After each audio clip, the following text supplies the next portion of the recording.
Depuis que l'homme pense, depuis qu'il sait dire et écrire sa pensée, il se sent frôlé par un mystère impénétrable, pour ses sens grossiers et imparfaits. Et il tâche de suppléer par l'effort de son intelligence à l'impuissance de ses organes.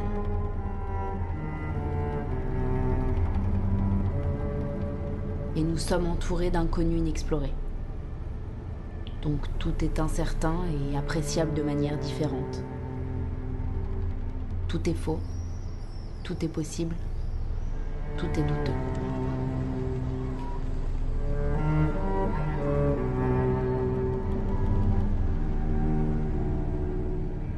Il y a un an, à l'automne dernier, je fus pris tout d'un coup de malaise bizarre et inexplicable.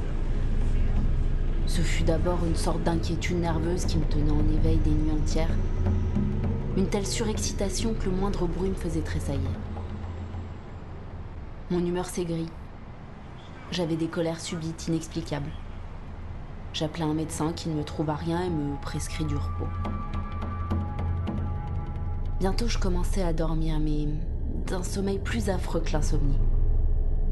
Je tombais dans le néant.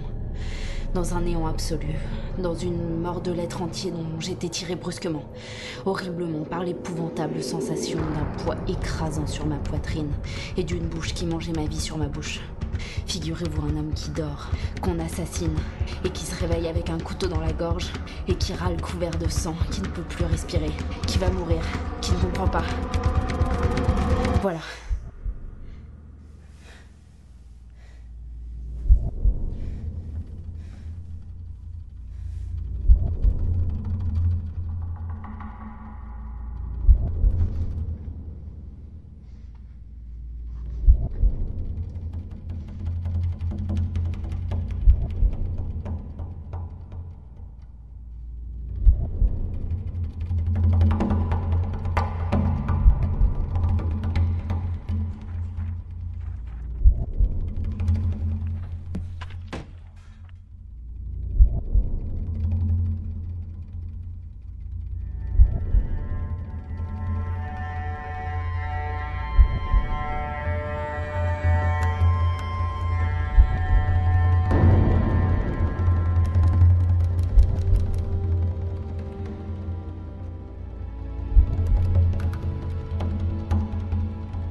Alors, je me posais cette redoutable question.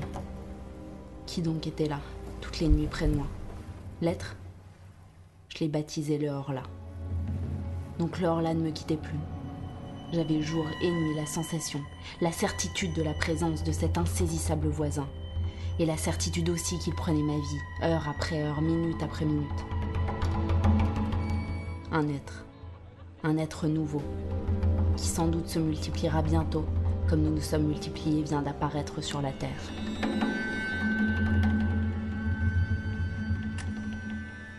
C'est celui que la terre attend, après l'homme. Celui qui vient nous détrôner, nous asservir. Depuis des siècles, on le pressent, on le redoute et on l'annonce. La peur de l'invisible a toujours hanté nos pères. Il est venu. Toutes les légendes des fées, des gnomes, des rôdeurs de l'air insaisissable et malfaisant. C'était de lui qu'elle parlait, de lui pressenti par l'homme inquiet et tremblant déjà.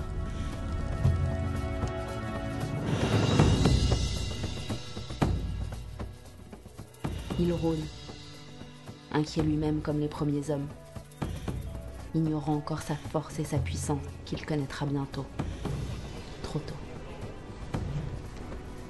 Je n'ai plus rien à rajouter.